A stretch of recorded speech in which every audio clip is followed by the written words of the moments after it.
Informasi lain, Saudara. Gubernur Sumatera Utara, Bobi Nasution menyatakan siap dipanggil KPK terkait dugaan korupsi proyek pembangunan jalan di wilayahnya. Sebelumnya, KPK menetapkan Kepala Dinas PUPR Sumut sebagai tersangka.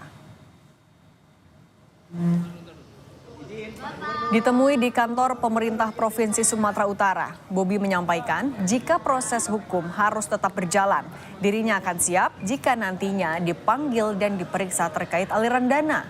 Bobi menjelaskan, Kepala Dinas PUPR Sumut merupakan anak buahnya yang ketiga yang jadi tersangka KPK.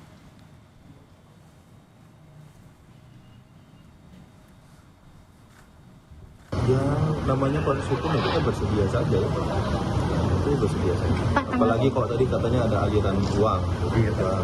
Kita saya rasa semua di sini di Pemprov, kalau ada aliran uangnya ke seluruh jajaran, bukan hanya ke sesama, apakah ke bawahan atau ke atasan, ada aliran uangnya, ya wajib memberikan keterangan. Katanya tudingannya kan ada aliran juga kepada gubernur. Bapak menolak seperti apa pernyataan tudingan ini? Dan dia dihukum aja nanti dilihat.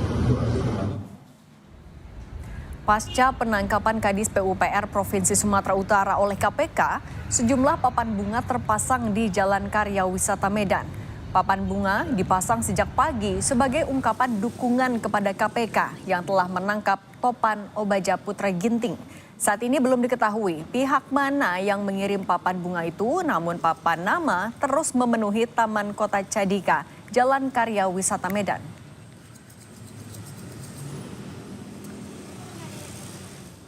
Tahunya pas tadi saya sampai jualan, papan bunganya udah ada kian di sini. Ada berapa banyak papan bunga diikat sini? Cuman dua ini lah yang nampak tadi. Yang lainnya nggak tahu lagi. Nah, kakak biasa jualan sini? Iya, di sini biasanya kami sama ayah. Sebelumnya belum ada ya Kak papan? Belum. Baru tadi nampak ini papan.